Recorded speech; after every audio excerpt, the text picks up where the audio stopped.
I was so excited. I hadn't ever really gone camping before, so the fact that one of my friends asked me to go with him was amazing in of itself. He made plans for 5 other guys to join us as well. The plan was to leave right after class on Friday evening and drive up to an old, abandoned farmhouse, which, in Kansas, aren't too uncommon. This one was special though, or so I was told by Riley, my friend that had invited me. He said not only was the house quite large and well held together after many years of vacancy, but very few people knew about it, so we were almost certain to be unbothered for the weekend. We would stay all Saturday and come back Sunday morning. At around 6 PM, the last guy, Seth I think, finally arrived at the cars. We had a white Suburban from Riley and a small Honda van. 4 people rode in the van, while 3 people in the Suburban. But the Suburban was also full of all our junk we planned to bring. We left by around 6:30 and drove for nearly an hour before stopping at some burger place to eat a quick supper and shift drivers. After another 2 hours drive, we arrived at the farmhouse. The farm area was large, empty, and the fence that used to surround it was in shambles. The house, however, looked very nice, almost kept. After unpacking most of our things and laying out blankets and the bed frames still in the house, someone suggested we turn in early so we could go fishing in the morning. Not being a late person, I was fine with the idea. And, after some work, I got everyone else to agree with me. There were only 3 beds in each of the 2 rooms, so me, Riley, and some other guy I'd never met shared one room, and the 3 other guys shared the other. A guy named Roy decided to take the torn-up couch downstairs. I had a bit of trouble falling to sleep, a bit uneasy about the whole drafty, creepy, abandoned house thing, but I eventually dozed off, unable to stay awake any longer. I woke up at the sound of Riley moving all his crap around. When I was able to open my eyes enough to see my phone screen with a time on it, it was just after 6:30, so I had to hurry if I wanted to catch anything. I rolled out of my bed, grabbed some jeans and a jacket, changed as quickly as I could despite my exhaustion, and grabbed one of 3 remaining fishing rods. When I got to the pond, Roy, Riley, and 2 other guys were there. I cast my line in and sat silently, waking up with the rest of them. Over the next hour or so, the other 2 people made their way to the pond and everyone had woken up a bit more and were chatting about their restless nights. "So, which one of you idiots decided to come downstairs last night?" Roy shouted over the other voices. I was expecting for someone to laugh and give some excuse, but nobody even flinched. "You're not in any trouble, but it was too dark for me to see your face, whoever it was. So for my curiosity, who the hell was it?" Minutes went by with Roy just staring at our faces for any sign of conceal. I decided to speak up and try to figure out who it was. "What did they come down for? Did they sleep down there?" "I don't know. They didn't say anything and I was so tired I dozed back off." "Well, what did they do?" I asked. "I told you, I was tired. All I know is that I saw someone come downstairs, look at me, then I fell back asleep." In fear of getting hit, I held back further questions. On the positive note of that, Roy packed up and everyone else followed. Fishing was good and We had plenty to eat for today and tonight. We walked back to the field in front of the farmhouse, let off our jackets, and ran out again. Roy had dug up an old frisbee, so we divided to 2 teams quite sloppily, so that we were uneven, 4 against 3. We played for maybe an hour when we switched to baseball. Then some guys started playing poker on the grass and I sat out. Some dude I'd never met, Joel was his name, I think, came out and sat next to me on the porch steps. "Why didn't anyone wake me up?" he asked, clearly irritated. "I woke up almost late and still beat 2 people to the fishing, plus you made it anyway," I responded. "I just woke up half an hour ago," his irritated tone now turning to confusion. "Shut up, you went fishing with us, and I know sure as hell you were playing ultimate frisbee with us." My tone was clearly angry. "I'm telling you, I just woke up. I didn't even know you played frisbee." "Well, there were 7 people fishing and the teams were 4 on..." I stopped dead in my own words. "Did you ever go downstairs earlier last night?" I quickly asked. "No, I was out as soon as I hit the bed. I've been up late the last..." I stood up and started walking away in the middle of his sentence. I counted the people around the yard. 1, 2, 3, 4, 5, 6. Myself is 7. Out of the corner of my eye, I saw a faint shadow near the tree line, but when I turned, the figure had walked off. Wasting no time, I jogged to Roy. "I need to talk to you," I said, trying not to alarm the rest with my news. "Okay, speak." Again, wanting to waste no time, I spat out, "I think there's someone else on this farm." He turned to look me dead in the eyes, shot up from his seat on the grass, and dragged me to the Honda van. "And what are you basing this on?" he questioned. "Think about it. Someone came downstairs last night, and everyone says it isn't them. So, they could be lying for some reason. I just talked to Joey. He just woke up." "You idiot. There were 7 people fishing." He stopped abruptly, and after a long silence, he continued. "There was a face I didn't recognize in that group." He scoffed, while staring at nothing. Without a second hesitation, he climbed into the back of the Honda and emerged again seconds later, with a pistol in his hand. "What the hell? Why do you have that?" "I was afraid this would happen. They're probably thieves, so we need to be careful. Let everyone know what you told me and keep a sharp eye out. They could be dangerous."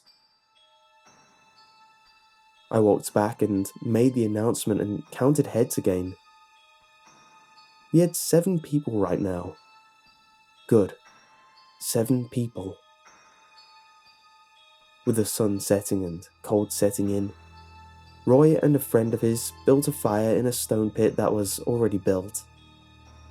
After cooking some fish, and everyone munching silently, Roy grabbed me and led me to the van again. He handed me a 6-pack of beer and carried another in his hands. I've never drank much, so after a few sips, I was done. With the remaining people, they were at various levels of drunkenness. When Joel suggested capture the flag, I headed off to the Suburban to grab the flashlights, and when I got back, everyone had lined up. Handing off 1 flashlight to each person, I ran out before the last person.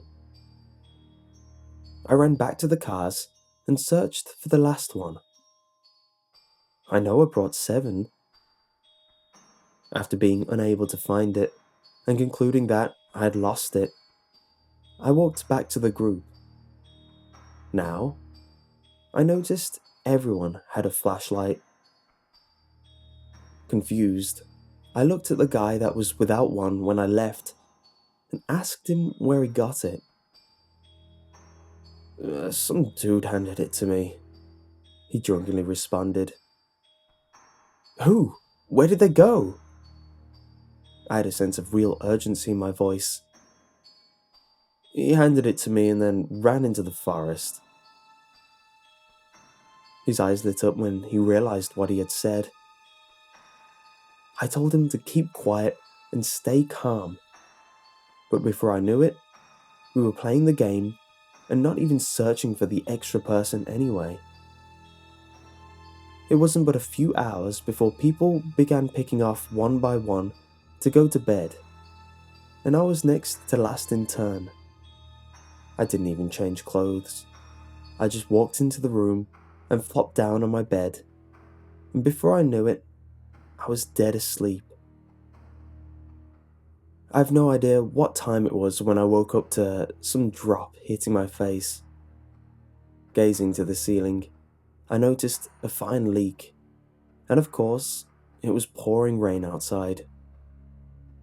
I turned to cover up the side of my head, but when I did, I noticed the bedroom door open. There was someone standing there in the doorframe, as if they were walking in and shutting the door behind them, but froze mid-motion. "Who's there?" I shouted it loudly enough to make sure my roommates heard. It maybe lingered for 2 seconds before it bolted. I heard thumping on the stairs and then the front door swinging open. I flew out after it into the pouring rain, only to find that I had been far outrun. I headed back in, shivering, not only because of the cold, and bolted the front door shut. Everyone stared at me. "Whatever it is, it's out. So as long as all the doors and windows are shut and locked, we're safe," I said, trying to reassure everyone. I seemed to be the only one capable of speaking. After a few long minutes of thought, me and Roy looked at each other. "The back door," we said in unison. We ran to the kitchen, but only in time to hear it slam shut. We didn't know where it was. It was only a few short seconds of staring when a scream came from the second bedroom upstairs. I was the first one up and froze at the doorway. It was leaning over Joel. It turned, saw me, and lunged out of the window. Roy darted past me and to Joel, laying lifeless on the bed, blood dripping from his throat. I ran to Seth, who was completely curled up in a corner, still screaming. I finally got him to shut up in time to hear Roy. "We have to leave now." No one wasted any time at that, and everyone ran to the vehicles, scattered and frantic. I got in the car, along with Riley and Roy.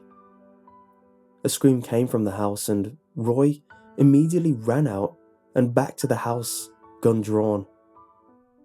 I scooted the driver's seat and stared out the window. After minutes, I heard 3 gunshots, then saw someone running right toward the Suburban. I took out my flashlight and shined it to see Roy's pale face and empty hands. I shined the light to reveal the silhouette chasing him with a gun in one hand. I shined my light right on it, but saw no face, no features. It was still a shadow. When it saw the light, it turned to me and began running at me. I slammed my foot, and the car ground to speed. After 10 minutes of driving in the dark, rainy fog, me and Riley, now the only ones in the Suburban, we stopped at the freeway. Riley wanted to keep going, but I was driving and elected to wait for 5 minutes for them to come up. Minutes went by, and I grew more anxious, and almost left, just before I saw a pair of headlights in the distance from my mirrors. It was definitely the van, and it was speeding right to us. It kept speeding. It didn't stop. There was a sudden slam, and in my recovery, me and Riley heard the radio kick in. "You better drive." The voice was muffled, distorted. Riley and I screamed together as I stood on the gas. As we drove, the thing was constantly driving behind us, riding our bumper, waiting for us to stop. A thought which didn't cross my mind until the low gas indicator started going off. "Listen, Riley, here's the plan." He turned anxiously for ideas. "In a few seconds, I'm going to slam the brake. Hold on, but quickly get out of the car, run into the woods.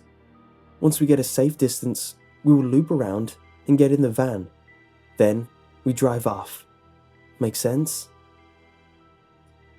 He nodded quickly, and, without a second thought, I pounded my foot on the brakes. We heard skidding behind us, and took no time to be away into the thick forest. After several minutes, we decided it was about time to go back, so we circled around and ran back toward the freeway. When we arrived, both vehicles had doors all open and no signs of the creature that had been chasing us. We got in the van, shut the doors, and began driving, fast, away from that horrible place. An hour into our drive, a new alarm started beeping. I looked at the dash, stopped the car, and froze. Riley was jerked awake and stared at me. "What?" I turned to him, slowly. "The trunk is opening."